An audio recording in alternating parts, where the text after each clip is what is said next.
And with a big crowd cheering him on, Robert de Castella can see the gold medal and the finishing line in sight. So after more than 2 hours and 9 minutes of inspired running, when he ran down the Tanzanian Shahanga Nakanga, it's de Castella for gold in Brisbane. And Robert de Castella wins the marathon at the Commonwealth Games in Brisbane, and the entire nation is in the grip of marathon mania.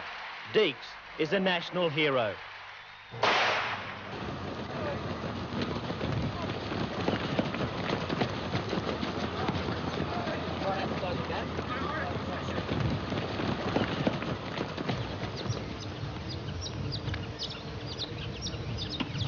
"16-year-old Anthony de Castella is following in his brother's footsteps.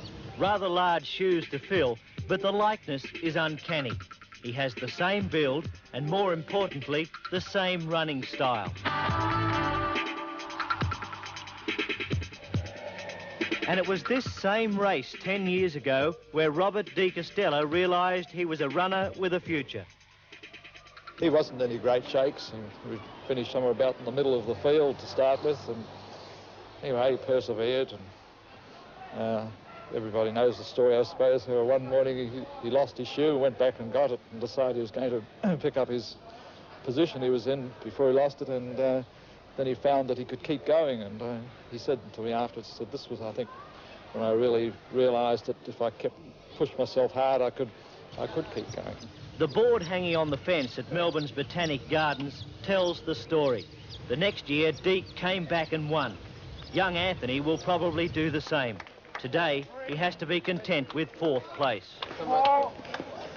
In 1983, the whole world saw Robert de Castella demoralise his opponents in Rotterdam. His showdown with the world marathon champion, Alberto Salazar, was a fizzer. Salazar started to feel the pinch when Deeks clapped on the pace. He's quickening his tempo, and de Castella is responding. He's an incredibly brave runner, de Castella. And still nothing in it. De Castella surging again, running as hard as he can.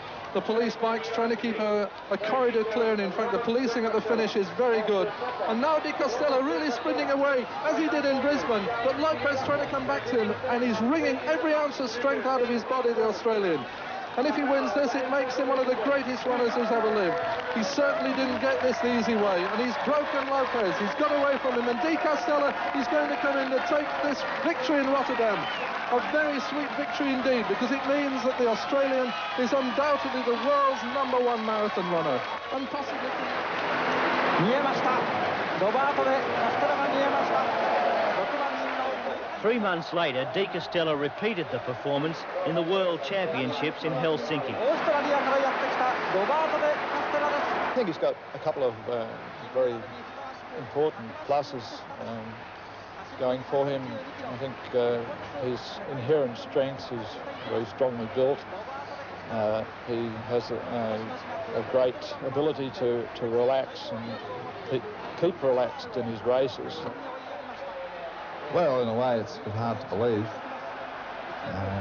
It's really great to see him achieving what he is achieving. I've had a great deal of confidence in his abilities since early days in his running career. But naturally, I didn't ever expect that he'd get up to this, didn't even think about him getting up to this level. But the real driving force behind Robert de Castella is coach Pat Clohessy. Pat has moulded Deeks into a machine that can run the second half of a marathon faster than the first. I think he's got a very, very big psychological advantage over Salazar, to such an extent that I think his main principal opposition will probably come from elsewhere, actually. Deeks is already a wealthy man. Tomorrow, he goes in search of more gold.